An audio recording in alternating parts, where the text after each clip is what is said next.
Hey guys, Matt from Fire Bros. Today we're going to do something a little different. No muscle cars, no C10s.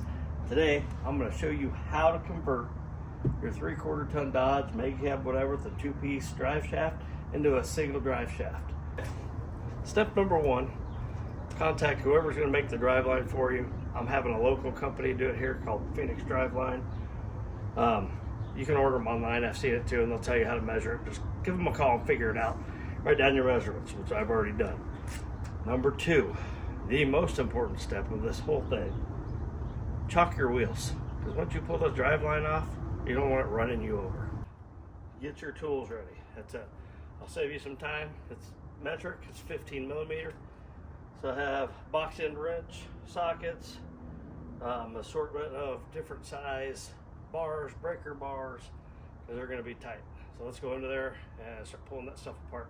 Remove these 4 bolts here, and they're tight, so just be ready to bust them loose. Once they get loose of the Loctite, they'll come right out.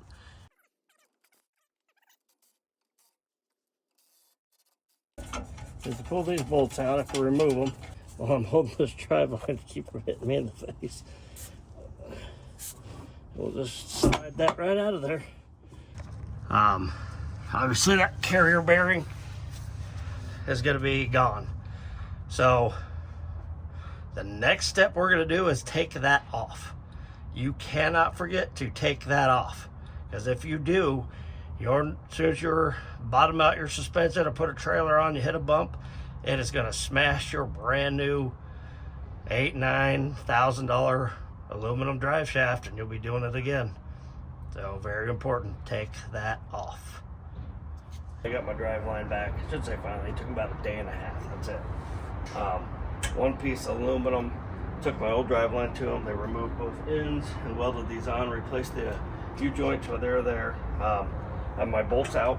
The reason I have them here is because I'm going to put a little Loctite on it. Torque to 85 foot-pounds. I've seen people on the internet said just tighten it down.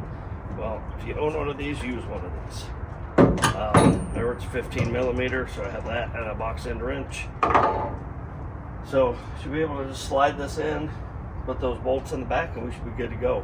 A couple things I want to talk about is why I did this. So I started getting a really bad growl in my truck. Had carrier bearing replaced, all the U-joints replaced in that 2-piece. It helped a little bit, but it had that growl from 55 to 85 still. It actually ended up cracking the tail shaft of my transfer case. Had to have that replaced.